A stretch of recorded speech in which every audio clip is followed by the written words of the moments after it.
Hello दोस्तों, आप सभी का बहुत बहुत स्वागत है आज के इस नए सफर में। दोस्तों, जीवन छोटा दिखता है पर छोटा होता नहीं है। जिंदगी 200 मीटर की दौड़ नहीं, एक मीलों लंबी मैराथन है।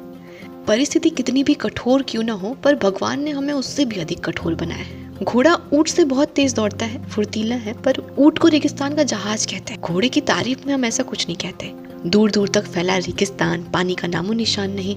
तेज तीखी धूप, तपती रेत, पीठ पर हर रोज 200 किलो वजन लादकर ऊंट धीरे धीरे ही सही लगातार आगे बढ़ते रहता है, बिना किसी हड़बड़ी के, धीरे धीरे, क्योंकि वो जानता है कि यदि वो लगातार चलता रहा तो एक दिन सबसे आगे निकलने की भी शक्ति रखता है। हमें सिखाता है कि परिस्थिति कितनी भी मुश्किल क्यों न लगे, हमसे कितने भी आगे क्यों न लोग निकल चुके हों, हम घबरा रहे हों, लेकिन फिर भी हमें धीरे धीरे चलते रहना है, क्योंकि दौड़ अभी बहुत बाकी है।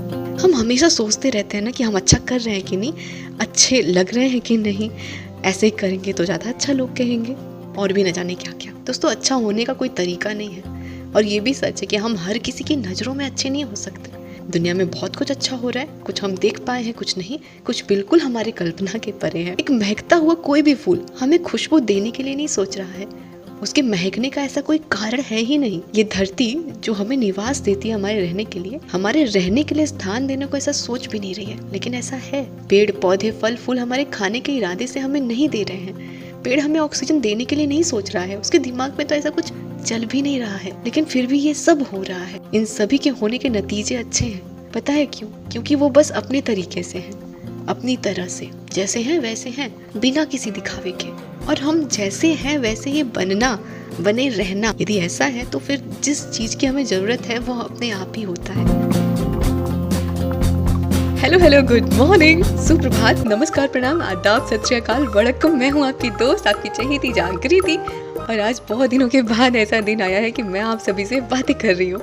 आशा करती हूँ आप सभी खुश हैं, पॉजिटिव हैं, अपना बहुत सारा ख्याल रख रहे हैं और अपने आप से हर रोज जीत रहे हैं। दिन है संडे, और आज मैं बहुत खुश हूँ क्योंकि आज मेरा फाइनली 21 डेज का टारगेट कंप्लीट हो गया। हर एक दिन एक ही रूटीन फॉलो करना, डिसिप्लिन रहना मुश्किल था, और सबसे ज़्यादा चैलेंजिंग था आप सभी से दूर रहना। इस टारगेट को पूरा करने के लिए वीडियोस भी पिछले 15 दिनों से नहीं डाले थे, लेकिन इन सभी त्याग का मिला एक मीठा सा रिजल्ट। और फिर मिलते हैं आप सभी के ढेर सारे प्यारे प्यारे कमेंट्स। मैंने आप सभी को बहुत मिस किया और खुद को ढेर सारा दिलासा भी दिया कि ये बीत जाने दो, फिर तो पार्टी करेंगे, लेकिन फिर पार्टी के नाम पर हमें मिलता है ये कमरा और इसकी गंदी हालत। तो स्वागत है आप सभी का भी हमारी इस अनोखी अटपटी सी सुबह सुबह की पार्टी में। हम तो सुबह सुबह ही निकल पड़े झाड़ू लेकर के अपनी रूम की दशा सुधारने के लिए। बेचारा ये भी पिछले 10 दिनों से हमें कह रहा था कि लक्ष्मी एक बार तो झाड़ू लगा दो। अब पूरा 21 दिन हमारा इसी कमरे में बीता है, तो इसे चमकाना तो बनता है। शुरुआत हमारी हो चुकी है, हमने भी मुंह बांध लिया है, झाड़ू उठा लिया है, अलमारी को सबसे पहले हमने साफ कर दिया है, क्योंकि आज हमें हमारा ये टार साफ करना है। पिछले 2 साल से इसकी हमने बेहतरीन सफाई नहीं करी थी, तो आज बस हमें इसका कोना कोना चमकाना था। अलमारी इसीलिए आज हमने पूरा साफ कर दिया था। अलमारी पे सारे किताबें, सारे कपड़े सब उठा करके हमने मम्मी के रूम में रख दिया है, और अभी हम टंग चुके हैं हमारे टाड़ पर। इसमें है मम्मी के ढेर सारे बक्से पुराने और अटैचियाँ। इसमें मम्मी की ढेर सारी साड़ियाँ भी, और बनारसी साड़ियाँ मुझे मम्मी की बहुत अच्छी लगती हैं। इसमें मेरे भी बहुत सारे पुराने कपड़े हैं, कोचिंग जब मैं जाया करी थी 10th क्लास में तब के सारे कपड़े। वैसे मुझे हल्का हल्का सा डर भी लग रहा था इन सारे बक्सों को धीरे धीरे उठाते हुए, क्योंकि यहाँ छिपकली भी थी और मिल भी गई छिपकली। यहाँ पे बहुत सारी छिपकलियाँ रहती हैं, मुझे बहुत डर लगता है छिपकलियों से। पहले एक दिन क्या हुआ था ना कि मैं सोई थी, रात का समय था, और पहले मेरा बेड ना इसी टार के नीचे हुआ करता था। ऊपर वाला सीलिंग फैन नहीं था, उस समय फराटा वाला फैन रहता था। हम लोग कोने में सोया करते थे। मैं अकेले थी उस दिन रात में यहाँ पर सोई हुई, और छिपकली अचानक से मेरे मुँह पर गिरती है। उस दिन के बाद से मुझे छिपकलियों से बहुत डर लगता है, और ये टार वाला नीचे वाला हिस्सा फिर मैंने तो छोड़ ही दिया था। और फिर हम आगे अपना बेड लेकर के बिल्कुल रूम के बीचों बीच में। वैसे आज हमने आदू को भी बुला लिया था वीडियो बनाने के लिए, ताकि यहाँ का काम जल्दी से हमारा खत्म हो और फिर इसके बाद हमारा किचन वाला काम शुरू हो। पता, लेकिन ये वीडियो कम बना रही थी और मुझे परेशान ज़्यादा कर रही थी। एक तो मुझे टाड़ पे चढ़ के मुझे डर लग रहा था, और इसका ऊपर से मुझे परेशान करना शुरू था। सफाई तो सारा झाड़ू हमने मार दिया था वहाँ पर, अब बस हमें रखना था वापस अपने सारे बक्सों को। आज 21 दिन पूरे हो गए थे, इस बात की मुझे बहुत खुशी थी, और इसीलिए हमने सोचा दिवाली की भी सफाई इसी हाथ कर लेते हैं, क्योंकि फिर बीच में दिवाली आ जाएगी, और यदि हमने फिर से कोई टारगेट फिक्स किया तो उसमें कोई दिक्कत ना आए, इस वजह से भी। 21 दिन पूरे हो चुके हैं। जब शुरू हुआ था ना तो लग रहा था कि पता नहीं कैसे होगा, हो भी पाएगा कि नहीं कंप्लीट, लेकिन हो गया, मैं खुश हूँ। लेकिन अब कहीं ना कहीं ये चल रहा था कि अभी तक तो सब खत्म नहीं हुआ है, अभी तो बस शुरुआत है, अभी बहुत कुछ करना है। अब आगे क्या सोचना है, आगे क्या स्टेप लेना है, आगे कौन सा टारगेट नया लेना है, ये सब मेरे मन में अभी चल रहा था। लेकिन आज मैं अभी कुछ भी नहीं सोचने वाली थी। आज मैंने सोच के रखा था कि आज मैं सिर्फ सफाई करने वाली हूँ और अपना 21 दिन पूरा होने का खुशी मनाने वाली हूँ। साथ में आज एक बहुत इंपॉर्टेंट काम भी करना था मुझे, अपनी दोस्त से मिलने जाना है आज मुझे। और ये देखिए, रूम तो रूम, दीवारों की भी आज हमने झाड़ू लगा दी, पर्दे बदल दिए, रॉड साफ कर दिया, अब हमने चादर भी यहाँ पर बिछा दिया है। अब बस रह गया है तो मम्मी के रूम से सारा सामान इस रूम में लेकर के आना।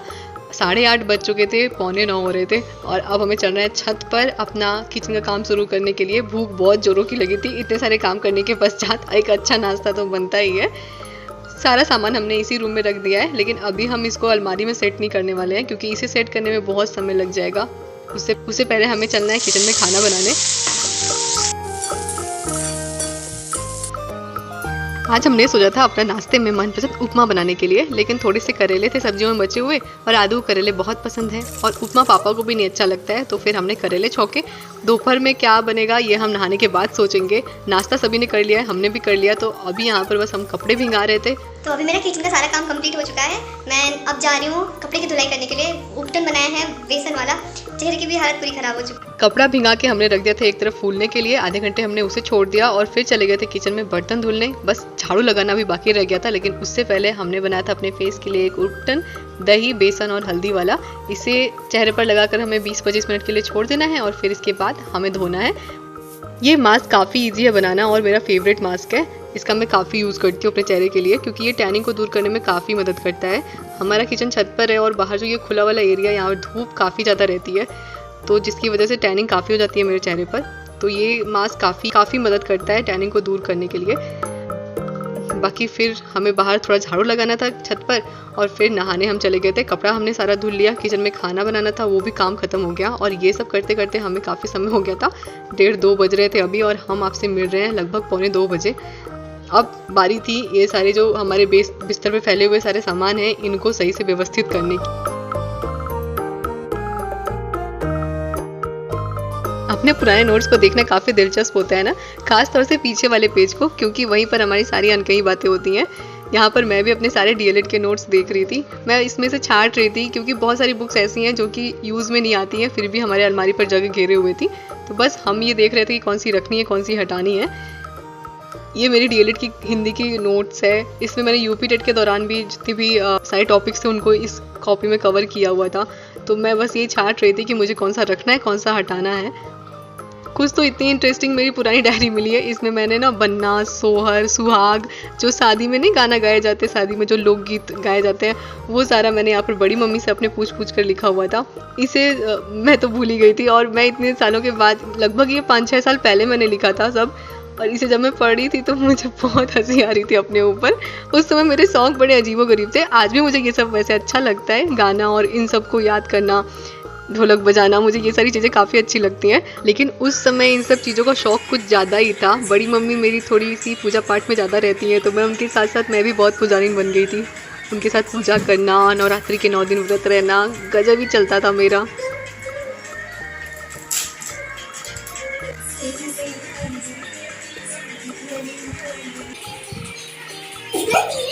थक तो मैं काफ़ी गई थी, लेकिन पुरानी यादों ने तरोताज़ा कर दिया और इस गाने में मैं इतना खो गई थी कि पता ही नहीं रहा कि आदू वीडियो बना रही है।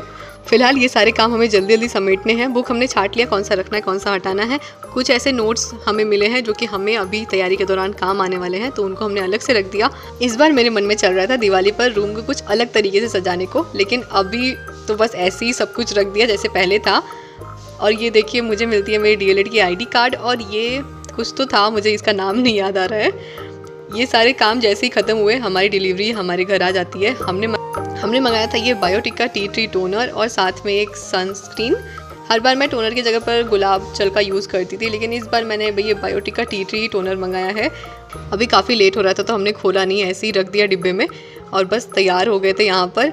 बाल बस अभी हमें झाड़ना रह गया था।